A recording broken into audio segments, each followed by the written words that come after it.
السلام عليكم بسم الله والحمد لله والصلاة والسلام على رسول الله صلاة المغرب بجماعة مسجد سجدنا ለኢፍጣር በመቻኮል ቶሎ ብለን ስንወጣ ብዙ ጊዜ ሁለት ስህተቶችን እንፈጽማለን። እነዚህን ስህተቶች ቢያንስ በአላህ ፍቃድ እንድናረማቸው ለመጠቆም ያህል ነው። አንደኛው ምንድነው? ሰጋጁ ሰላቱን እንዳጠናቀቀ ዚክሩን ለኢፍጣር በመቻኮል ሰበብ መዘከር ያለበትን ነገር ትቶ ያልፋል። ይሄ ስህተት ነው፣ ሊታረም ይገባዋል። ከሶላት በኋላ የሚባሉ ዚክሮችን አስገዳጅ ሁኔታ ካልገጠመን በስተቀር በፍጹም ልንተዋቸው አይገባም። አጅራቸው ትልቅ ነው። ሀታ ሌላው ቢቀር አስገዳጅ ጉዳይ ገጥሞን ከመስጊድ ቶሎ እንኳን ቢያስወጣን እየወጣንም ቢሆን መዘከር አለብን።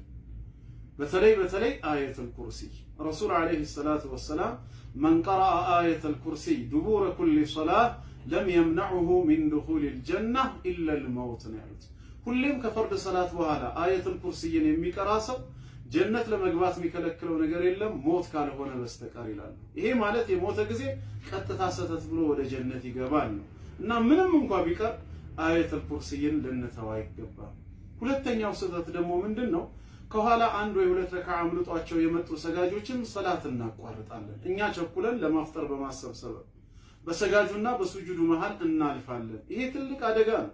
ረሱል አለይሂ ሰላቱ ወሰላም ለው ያዕለሙ ልማሩ በይነ የደይ ልሙሰሊ ማዛ አለይህ፣ አንድ የሚያልፍ ሰው በሰጋጅ መሃል ሲያልፍ ምን አይነት ወንጀል እንዳለበት ቢያውቅ ኖሮ ለካነ አን የቂፈ 40 መቆምን ይመርጥ ነበር። ሚን አን የሙረ በይነ የደይ፣ ከሰጋጁ ፊት ለፊት ከማለፍ 40 ያህል መቆም በወደደ ነበር አሉ። 40 ምንድነው ሲባል ሳምንት ሊሆን ይችላል፣ 40 ወራት ሊሆን ይችላል፣ 40 ዓመት ሙሉ ሊሆን ይችላል።